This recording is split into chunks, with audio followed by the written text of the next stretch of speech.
just redid the Naval Aviation Charter, and in there we tried to better define the supported and supporting relationships for the key players. And General Davis and I are the two supported commanders for readiness and really warfighting requirements and capabilities.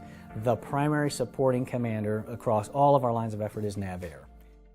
Current readiness, the future training, and then just kind of our people were the priorities I was looking at last year. Our focus areas were really strike fighter inventory management was a big one. That's now expanded to what we'll call, working with the Marine Corps, an RBA, or Ready Basic Aircraft Recovery Plan. Across all type model series, we've all got deficits, some fairly acute, that we're working through right now in conjunction with the Marines. We're making progress there, not as fast as I think many of us would like to do, but the needles are slowly turning.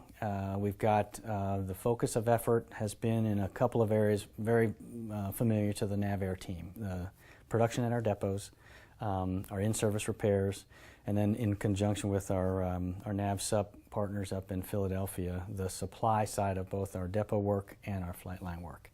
We did the production from the depots on the legacy side was about 44% increase above the year prior. And we continue to build on that production effort. And I expect to see growth again this year as we move forward, and I think the needles will continue to move in the right direction. RBA, or Ready Basic Aircraft Recovery Plan, is kind of our focus, our big focus of effort for 2016.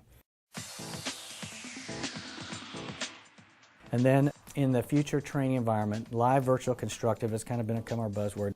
We're taking advantage of some new technology and some great engineering work as we go out and fly practice air-to-air sorties.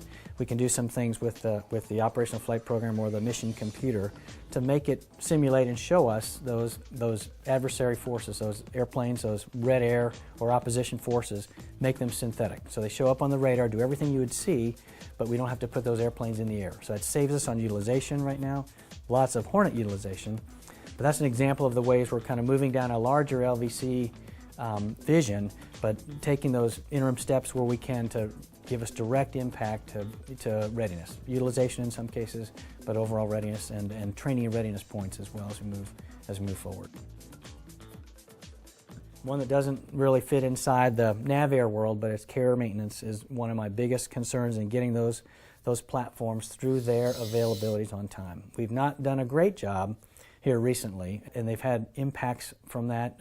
Delivering late has had impacts as those carriers and air wings and strike groups work up with very compressed timelines. And so that's got my concern. The combatant commanders are relying on us. Even though we are forward and present, we have to have the ability to, when called, be ready to deliver those warfighting effects and be successful if we're ever called into combat.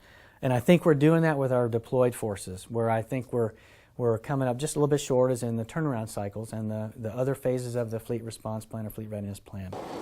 It's important to deliver that readiness so that our forces forward are ready, but I think we've got to, across the continuum of our training and workups, we've got to consistently deliver the resources they need. Our competitors around the world are working very hard to try and keep pace with us.